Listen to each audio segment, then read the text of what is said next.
While St. Augustine, Florida was the very first North American settlement, and Jamestown, Virginia was the first permanent English colony, the establishment of the New England colony of Plymouth in 1620 seems to resonate as the community on which America was built. The colonists who settled Plymouth, who later came to be called the Pilgrims, were here to find religious freedom. They were hard-working, industrious, middling sorts, looking for a new life. They were not wealthy land speculators, and there were no indentured servants among them. They embodied the Puritan work ethic. In this program, we'll tell their story and look also at some other North American settlements in the New England region, New York, and the Middle Colonies. This is the colonization of North America, the English settlements, Part 2.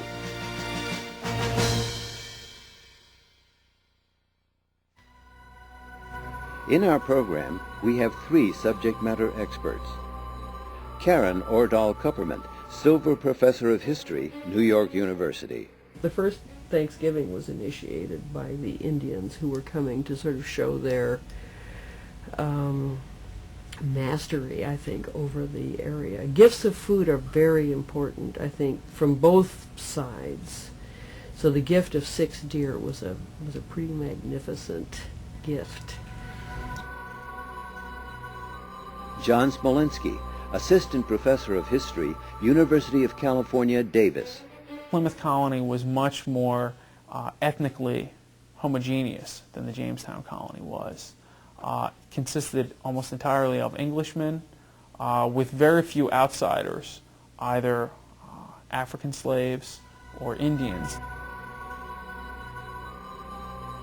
Alan Taylor, Professor of History, University of California, Davis. Also, the Puritans of New England were much more committed to universal literacy, and so they mandated schools in every one of their towns.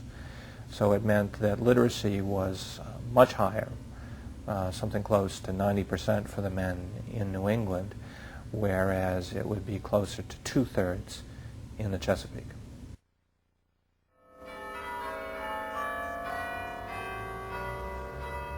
The Protestant Reformation of the 17th century disappointed many devout people as being incomplete. They longed to purify the Church of England, ridding it of all ceremonies and practices carried over from the Catholic Church. These radical reformers became known as Puritans. Leaders of the Church of England, headed by the king himself, became alarmed that these reformers would cause the undermining of the entire power structure of England. They decided to drive the Puritans out of the church. One of the Puritan leaders, William Bradford, wrote about their problems and why they had to take action against persecution. Yet, seeing themselves thus molested, and that there was no hope of their continuance there, by a joint consent they decided to go into the Low Countries, where they heard was freedom of religion for all men. Low Countries is a reference to Holland, also known as the Netherlands. So they moved to the Netherlands, which had a reputation for being open to all kinds of religious practices. And so they lived in the Netherlands then for 13 years. Life was good for them there, as we learn from the writings of William Bradford. Enjoying much sweet and delightful society and spiritual comfort together in the ways of God. They lived first in Amsterdam and then Leiden for many years, but they became concerned for their children.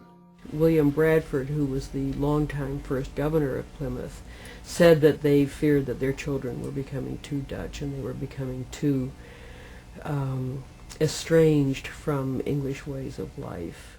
With money raised from London investors in exchange for crops they would grow in their new home, the separatists made plans to set sail for North America. They became very worried that their children were growing up Dutch, and that their children were not growing up as young Englishmen and young English women as they had hoped.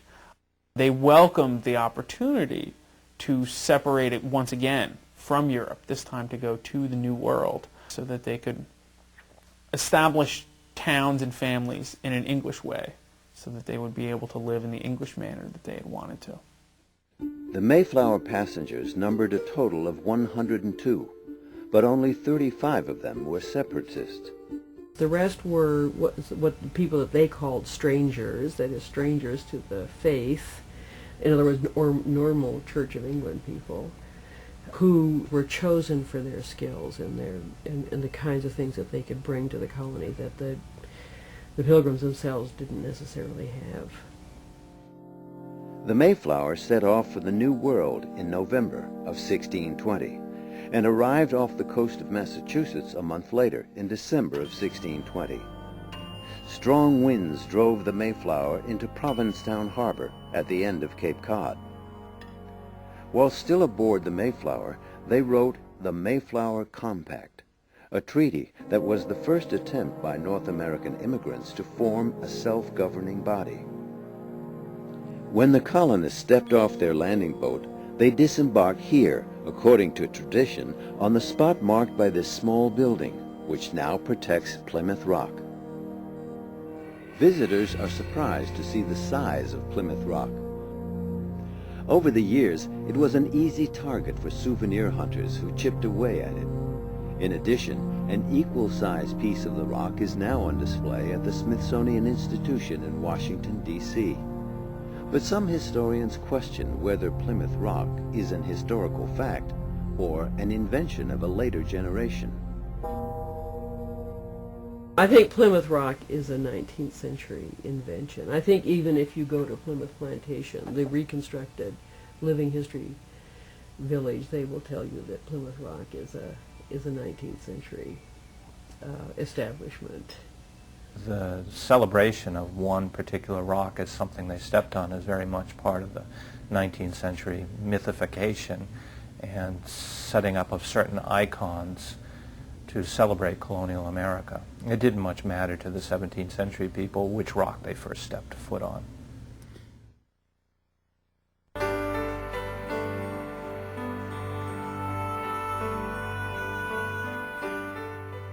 The Plymouth colonists would never have survived in the new land without the help of the local native Indians, who greatly outnumbered them.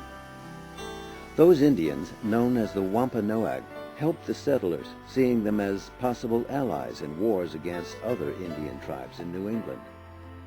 The Indians were generous and hospitable. No one went hungry in an Indian village unless they were all starving. Indian families had very little to steal, so there were no thieves. No one locked a wigwam, and they did not fence in their property. The English were notorious among both some of the other colonial powers and among historians for their love of fences, for their belief that fencing in your property was the most important way of establishing it as legally your own. This notion of property, this notion of land and of ownership was completely alien to the Indians. The colonists appointed themselves to be the judge as to who needed what land and how much. In the words of the resolves of the town of Milford, Connecticut, written in 1640, voted that the earth is the Lord's and the fullness thereof. Voted that the earth is given to the saints. Voted, we are the saints. While this declaration seems arrogant in defense of the colonists, they usually tried to buy land from the natives, but the Indians usually misunderstood the land contracts. The Indians were far more interested in being able to use the land for farming, for hunting, for fishing, than in owning the land. When the Indians sold land to the English in the early days of colonial settlement in the Americas, it's much more likely that they thought that they were allowing the English to use the land for a certain period of time for a certain amount of money. The leader of the Wampanoag tribe was Massasoit. He and other leaders of his tribe, like Squanto and Samoset, were friendly to the settlers. Surprisingly, some of the Indians could speak English. Squanto and Samoset clearly did speak English, and Squanto, we know, had spent considerable time in Europe. He had been kidnapped by an unscrupulous English ship captain named Thomas Hunt, had been sold into slavery in Spain, and somehow, we don't know how, made his way to England, and a New England company that was not associated with the Pilgrims that was trying to sponsor colonization, and Squanto made contact with these people and was brought back to New England. Squanto helped make the peace treaty between the Indians and the colonists. He and others of the Wampanoag tribe taught the settlers how to plant Indian corn and grow other crops. Samoset, we think, had probably learned English from fishermen in Maine, because there were fishing colonies, summer colonies, all through that region by this time. The first Indian they saw was Samoset, and you can imagine their surprise when he walked up to them and said, "Welcome."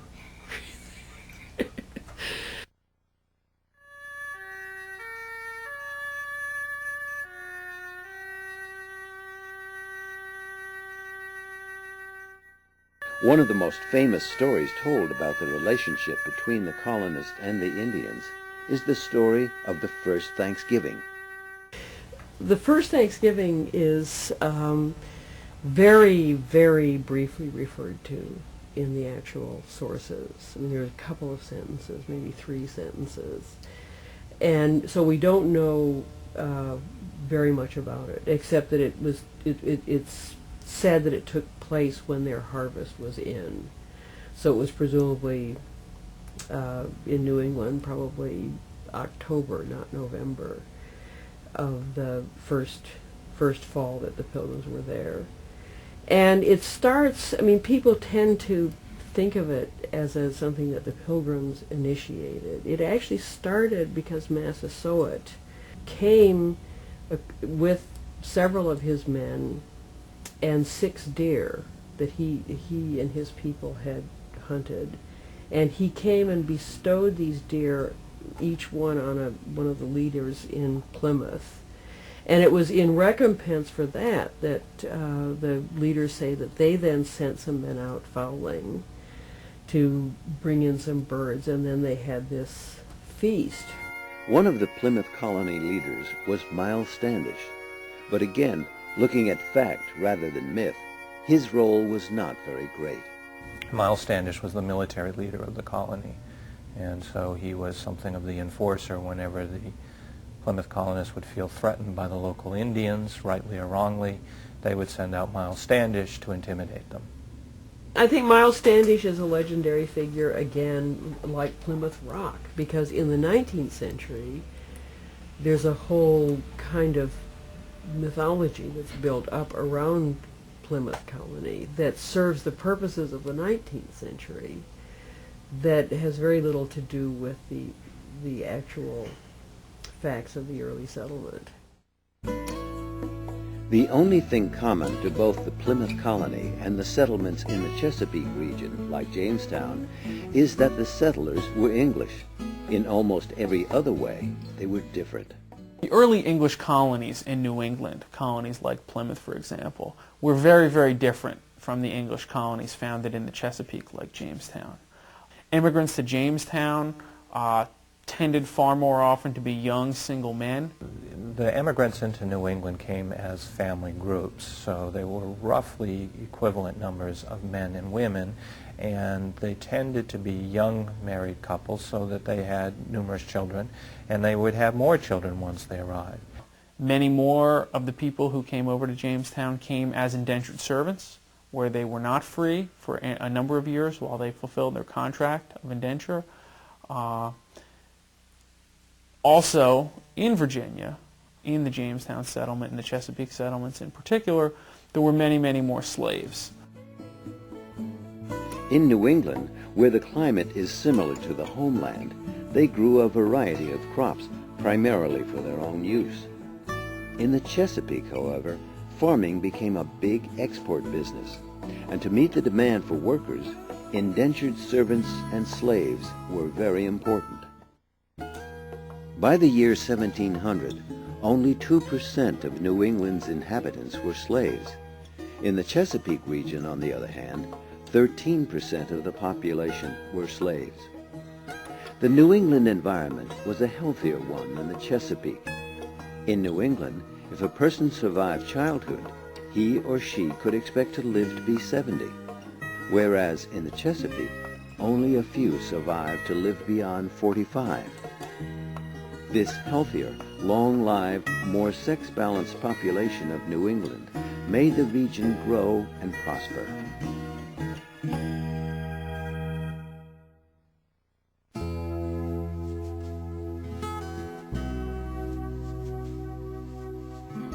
In 1614, Captain John Smith, famous for his contributions to the Jamestown settlement, explored the coast of New England.